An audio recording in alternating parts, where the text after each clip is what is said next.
نفسي لو كان لي عمر أنا وإن شاء الله المصريين لهم العمر نيجي ونفتتح المرحلة ديت ونعبر في القناة الجديدة ال 35 كيلو.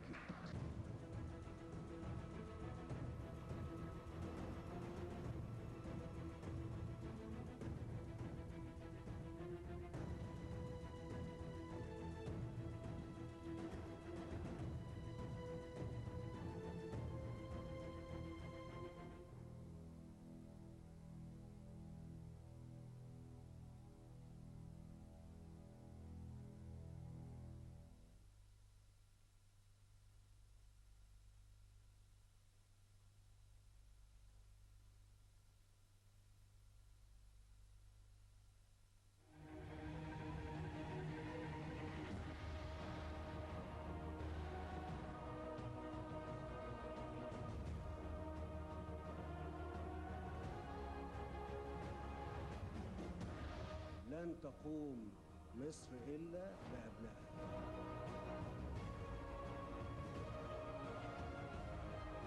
إن شاء الله السنة الجاية.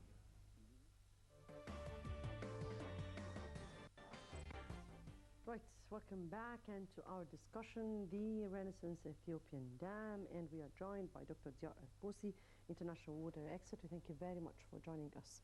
You're welcome. And the visit by Irrigation Minister Hossein Moghazi to the site of the disputed Renaissance Dam. How do you view it? Well, we have some statements actually out of the visit. And the first statement, in the first statement, the minister said that this visit does not mean at all that we agree definitely with the existing situation, including the dimensions of the dam, etc., etc. Because everybody knows that that Egypt will not be happy if the dimensions of the dam continue to be a big 150 meters high dam and a reservoir of 74 billion cubic meters capacity. This is number one. Number two, the minister realized what we said here in this program, most probably about more than 1 year back, certainly. When we said that all these figures, that 30% of the dam has been completed, etc., etc., I said at the time that always these big projects have at least 15% immobilization, just to move your equipment and to build offices and to pave roads, etc., etc. But the actual construction, the minister said today that is no more than 15%. Which means that he was on the site to see or to conduct a kind of inspection to the site and see what kind of work has been done so far. Could be, but again, I'm sure that we have satellite pictures now which show us the site as detailed as we can, or as we like, or as we want. So the pictures are there. From your point of view, why were reports spread before that 30% of the work of the dam was already done? It's like a sort of camouflage to tell everybody that we are very advanced and we'll finish before the Egyptians even wake up from their revolution.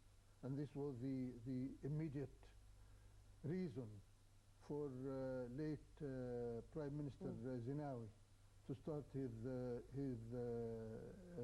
inauguration by the 1st of April 2011, only a few weeks after the revolution here in Egypt. You mean here shaking the Egyptian side? Yes, more or less. And in the meantime, to be honest, he's also shaking the Ethiopian side, because he's telling the people that finally we managed to get the Egyptians down. underneath. Yeah, and this was one of the targets that the Egyptians have been always taking their water and etc., etc., which is not true. Anyway, number three is that the minister also declared that they obtained certain documents regarding some studies documents, yes. that were provided for the very first time by the Ethiopian side to the Egyptian side, and that included certain details that were never provided to the Egyptian side about the security or concerning the security of the dam and its two subs. Right? I replaced security by safety.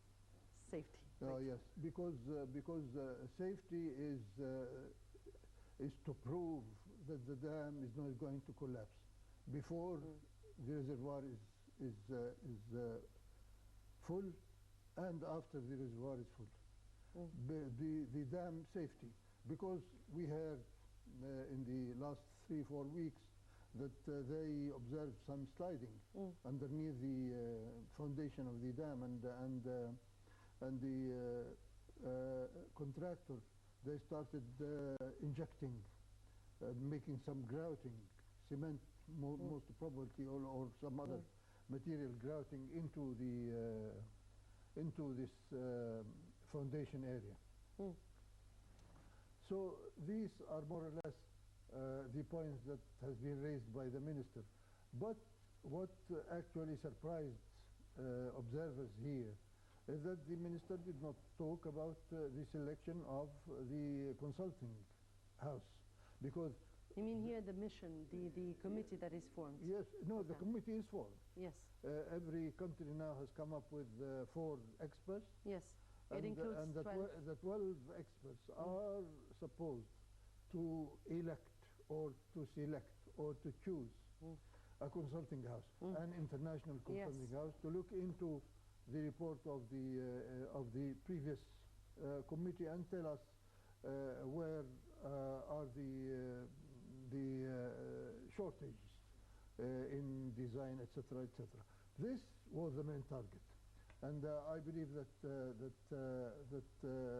we will hear tomorrow, most probably, because if this objective takes more than 2-3 hours, then it will take time, because everybody knows who is who and which is which. Everybody knows what are the most famous, well-known consulting houses in the world to do this job. So I assume that everybody will come with the same name, or at least with 2 or 3 names that will be a sort of... And from your point of view, that house, that consultant house you're speaking about here, would really put facts on the ground of what concerns the safety of the dam and the interests of Egypt and all. Every single question which is raised by the 3 countries will be sort of answered by this consulting house. And if the answers which will come from the consulting house is not sort of agreeable to all parties, then we'll go to individual consultants again. So we don't want this process to take too much time. This is the problem. Exactly. And we're speaking here about, this is the 4th round of negotiations. We're speaking about 3 previous rounds of negotiations that took place, and nothing erupted out of it. Yes, this is a problem. Huh? And we don't have time, actually. Yes. Why is this round of talks is expected to be different, or it would really come out with a positive result? We actually had very positive sort of opinion from the Egyptian side. The picture is very rosy. We are talking friendly. Everything is musical, etc., etc. But in the meantime, we heard from the Ethiopian side that no, we are going to go ahead with the construction of the dam. We are not supposed even to think about redesign of some parts of the dam, etc., etc. So here there was a conflict of talks, speeches after the. So I believe that this is the time to have. I liked very much the issue that has been raised by the minister when he said that only 15% of the dam is finished. We believe that no storage upstream the dam will take place during the coming years, and no generation of hydropower will be before the year 2017. Very frankly, this is the way to do things, and this is the way to show the world that somebody is not telling the facts. Right. Let me here take over the phone Dr. Ayman Isa, Chairman of the Egyptian-Ethiopian Businessmen Association. We thank you very much for joining us, sir. Thank you very much, Ms. Mona, and good evening to you and to your guests and your audience. Thank you very much indeed. And we all know that there is this fourth round of negotiations taking place between the Egyptian, Sudanese, and Ethiopian sides on the disputed Renaissance Dam. How is this affecting the Egyptian, Ethiopian, and African business anyway?